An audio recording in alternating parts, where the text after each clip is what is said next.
오늘 특별히 랜선 기도회라는 형식으로 여러분들과 함께 기도하고 찬양하며 말씀을 나눌 수 있게 되어 너무나도 감사합니다.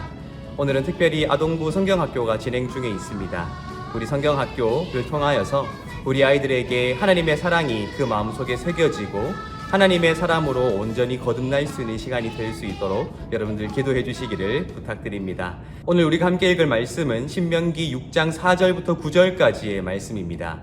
우리에게는 쉐마라는 말씀으로 잘 알려져 있는데요. 제가 대표하여서 봉독해 드리도록 하겠습니다. 이스라엘아 들으라. 우리 하나님 여호와는 오직 유일한 여호와이시니 너는 마음을 다하고 뜻을 다하고 힘을 다하여 내 하나님 여호와를 사랑하라. 오늘 내가 내게 명하는 이 말씀을 너는 마음에 새기고 내 자녀에게 부지런히 가르치며 집에 앉았을 때에든지 길을 갈 때에든지 누워있을 때에든지 일어날 때에든지 이 말씀을 강론할 것이며 너는 또 그것을 내 손목에 매어 기호를 삼으며 내 미간에 붙여 표로 삼고 또 내 집 문설주와 바깥문에 기록할지니라. 아멘. 여러분들은 여름이라는 계절을 보내게 되면 가장 먼저 어떤 것이 생각나시는지요? 저는 아직까지도 무척 오래되었지만 여름 수련회 그리고 여름 성경학교가 가장 먼저 떠오릅니다. 어렸던 시절이었지만 아무 생각 없이 지냈던 그런 시간들이지만 성경학교를 통해 보아왔던 선생님들의 모습 또한 친구들의 모습 그때 함께 불렀던 노래가 아직까지 제 마음속에 참 크게 자리 잡고 있습니다. 흰 구름 뭉게뭉게 피는 하늘에로 시작하는 이 가사를 가진 여름 성경학교의 주제곡이 아직까지도 생생하게 기억나요. 그래서 여름에 하늘에 떠오른 구름을 보면 그 어린 시절 함께 힘있게 불렀던 그 성경학교 주제가가 가장 먼저 떠오르는 것도 사실입니다. 그만큼 어린 시절 우리가 무엇을 했는가, 무엇을 경험했는가, 무엇을 듣고 보았는가 하는 것은 우리 마음속에 굉장히 큰 흔적으로 남게 되는 것이 사실일 것입니다. 그러기에 여름 행사를 준비하는 우리 교회가 하나가 되어서 교육부의 행사가 아니라 우리 모두의 일로 사명으로 여기고 그 일을 함께 준비해 나아가고 실행하며 기도로 중보하는 일은 더없이 중요하다고 할 수 있을 것입니다. 우리 자녀들에게 어떤 기억을 남겨줄 것인가? 그 기억이 상처와 아픔이 아니라 추억이 되어서 이후에 우리 아이들을 찾아오게 될 수많은 어려움 앞에서도 그것을 극복해낼 수 있는 용기가 될 수 있도록 만들어주는 것, 그 모든 것들을 신앙이라는 이름으로 또한 하나님의 영광을 위하여 우리가 행하는 것, 그 모든 것들이 우리에게 중요한 이유가 바로 거기에 있는 것이 아닌가라는 생각을 하게 됩니다. 어린 시절 무엇을 경험하며 무엇을 듣고 무엇을 보는가 하는 것이 우리 마음속에 굉장히 크게 자리 잡게 되기 때문입니다. 오늘 우리가 읽은 신명기 6장의 말씀에도 그러한 내용이 기록되어 있습니다. 이 말씀은 우리에게 쉐마라고 잘 알려진 말씀이죠. 들으라라는 명령어인데요. 단지 들으라고 명령하는 것이 아니라 그것을 듣고 난 뒤에 그것을 들은 이스라엘이 무엇을 행해야 할 것인가 하는 것을 기록하고 있는 것이 오늘 이 말씀이라고 할 수 있을 것입니다. 이 4절부터 9절까지의 내용을 살펴보면 크게 두 부분으로 되어 있습니다. 먼저 하나님께서 어떤 분이신가 하는 것을 가르치는 우리 4절과 5절의 말씀입니다. 제가 다시 한번 읽어드리겠습니다. 이스라엘아 들으라. 우리 하나님 여호와는 오직 유일한 여호와이시니 너는 마음을 다하고 뜻을 다하고 힘을 다하여 내 하나님 여호와를 사랑하라. 아멘. 이 말씀은 여호와께서 유일한 신이시다. 이스라엘이 전통적으로 가지고 있었던 유일신 신앙에 대해서 강조하고 있는 말씀이라고 우리에게 잘 알려져 있는데, 그런데 우리가 이 표현을 한번 주목해서 볼 필요가 있습니다. 만약 이 말씀이 유일하신 하나님께서 온 우주의 유일하신 신이시다라는 내용이 되려면 이런 내용이 되어서야 하지 않을까요? 이스라엘아 들으라. 우리 하나님 여호와는 오직 유일한 신이시다라는 표현이 되어야 자연스럽게 유일신 신앙에 대한 강조로 읽힐 수 있을 것입니다. 그런데 4절에는 어떻게 되어 있습니까?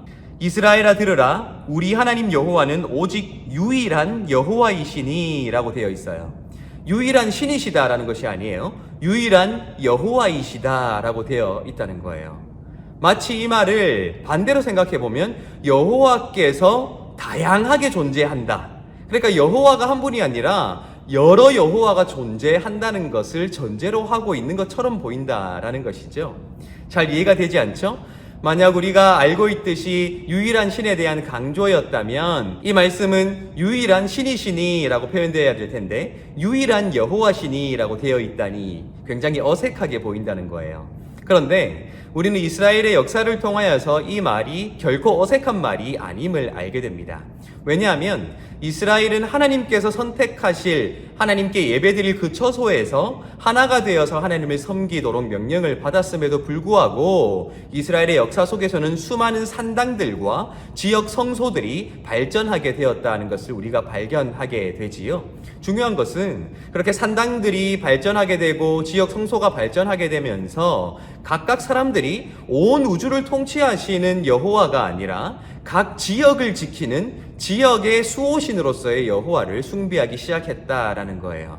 그래서 이스라엘의 고고학 중에 한 가지 발견된 사실은 많은 사람들이 그 당시에 이스라엘의 하나님 여호와라는 개념을 좁혀서 사마리아의 여호와, 대만의 여호와, 특정한 지역의 여호와를 섬기기 시작했다는 양상이 한 고고학적인 발굴을 통하여서 발견되게 되었다라는 것입니다.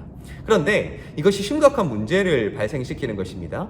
각 지역을 수호하는 신으로서의 여호와를 섬기게 되면 각 지역마다 신앙의 양상이 달라지게 되고 신앙의 정통이 달라지게 되고 또한 동일한 여호와를 섬기고 있으면서도 그 여호와의 이름으로 서로를 미워하게 되고 배타적으로 바라보게 되는 하나됨을 깨뜨리는 비극적인 일이 일어날 수 있게 된다는 것입니다.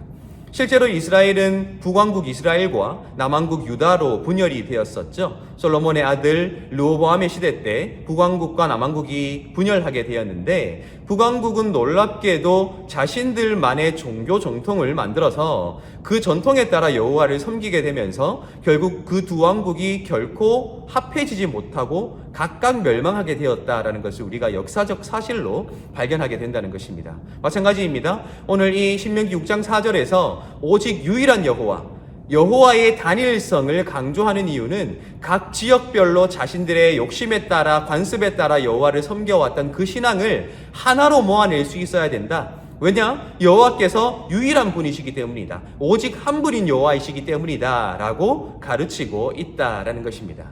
그리고 신명기 6장 6절부터의 내용은 이제 그 유일하신 여호와를 믿는 너희가 무엇을 해야 할 것인가 하는 것이 기록되어 있는데요. 특별히 7절을 읽어보면 이렇게 되어 있습니다. 내 자녀에게 부지런히 가르치며 집에 앉았을 때에든지 길을 갈 때에든지 누워 있을 때에든지 일어날 때에든지 이 말씀을 강론할 것이며 라고 되어 있어요. 지금 너의 자녀에게 가르치라고 되어 있습니다. 그런데 가르칠 것은 바로 이 말씀이라고 강조되고 있다는 거예요. 이 말씀이 무엇을 말하는 것입니까? 우리 하나님 여호와는 오직 유일한 여호와시다. 각 지역마다 존재하는 여호와가 아니라 오직 한 분인 여호와시라는 이 말씀을 내 자녀에게 가르쳐야 한다라는 거예요.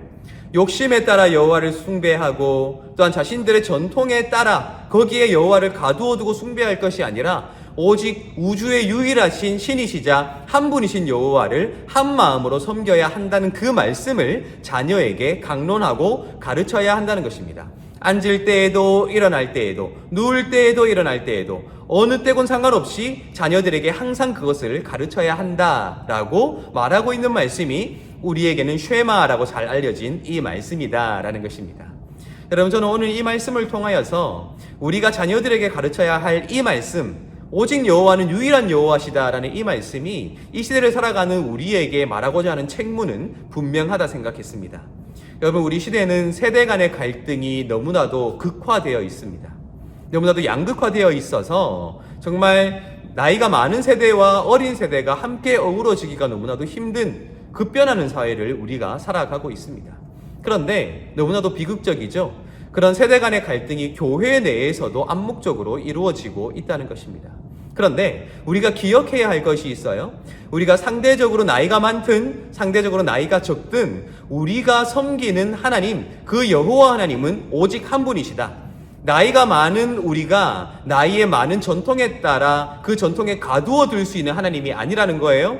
또한 젊은 세대가, 상대적으로 어린 세대가 자신들의 새로운 방식에 가두어 두고 섬길 수 있는 여호와가 아니라는 것입니다. 나이가 많든 적든 우리가 함께 공유해야 하고 함께 섬겨가야 할 그 여호와는 한 분이시다. 어떤 한 분이시요? 모든 세대를 통합해내실 수 있고 하나로 만들 수 있고 모두를 동일한 하나님의 백성으로 부르신 그 하나님 여호와는 한 분이시다 하는 사실을 우리가 반드시 기억해야 한다는 거예요. 여러분들이 부모이든 자녀이든 또한 그 신앙으로 때로는 서로 마음이 열리지 않고 때로는 갈등할 수도 있지만 결국 그 모든 것들을 딛고 일어서게 하실 그 하나님은 한 분이시다라는 사실을 염두에 둘 때에 우리가 그 하나님의 영광을 위해 살아가는 우리가 과연 서로를 위해서 무엇을 포기 못할까요? 그 어떠한 헌신도, 그 어떠한 수고도, 그 어떠한 사랑도, 그 어떠한 손해도 감수하며 우리가 그 한 분이신 여호와에 대한 우리의 믿음을 지켜나가기 위해 헌신할 수 있는 삶, 그렇게 마땅히 수고할 수 있는 삶, 그것이 우리의 삶이 되어야 한다는 것입니다. 이스라엘아 들으라. 정말 하나님의 자녀이자 진실된 이스라엘로서의 우리의 삶이 기억해야 하는 것은 시대가 변하고 상황이 변하고 우리의 삶의 양식이 변할지라도 그 하나님은 결코 나뉠 수 없다. 세대별로 나이가 많은 사람들이 섬기는 하나님, 나이가 적은 사람들이 섬기는 하나님이 다른 것이 아니라 그분은 모든 이들을 동등하게 동일하게 하나님의 백성으로 부르신 유일한 하나님이시다, 여호와이시다 라는 것을 기억해야 한다는 것입니다. 우리 성경학교가 이제 계속해서 진행될 것입니다. 우리 성경학교를 통해 우리 자녀들에게 이 말씀을 강론해야 할 텐데 그렇게 강론하게 되는 그 말씀은 바로 여호와께서 유일하신 여호와시다라는 말씀이라는 사실을 우리가 기억해야 한다는 것입니다. 그 여호와의 유일하심을 우리가 고백하기 위해 어른으로서 우리가 포기해야 하고 양보해야 할 것들이 참 많이 있습니다. 또 자녀로서 우리도 어른들을 위해, 아니 어른들을 부르신, 우리의 부모 세대를 부르신 그 하나님을 위해 우리가 양보하고 포기해야 할 것들도 참 많이 있습니다. 우리가 견지해야 할 것, 나의 욕심과 나의 관습과 나의 생각과 나의 옳고 그름에 따라 이리저리 바꾸어낼 수 있는 하나님이 아니라 유일하시고 변치 않으시고 우리 모두를 하나로 부르신 하나님의 백성으로 부르신 그 하나님의 유일하심이다 하는 것을 우리가 견지해야 한다는 것입니다. 우리 함께 그렇게 기도할 수 있으면 좋겠습니다. 우리가 함께 수고할 수 있으면 좋겠습니다. 함께 소망할 수 있으면 좋겠습니다. 한 분이신 여호와를 우리가 함께 섬겨 나아가며 하나님 앞에 동시대를 살아가는 우리 모든 하나님의 백성들이 그렇게 이 뜨거운 여름을 더 뜨거운 열정으로 하나님을 섬겨 나아가며 하나님의 마음을 시원하게 해드릴 수 있는 저와 여러분들이 되시기를 예수님의 이름으로 축복합니다.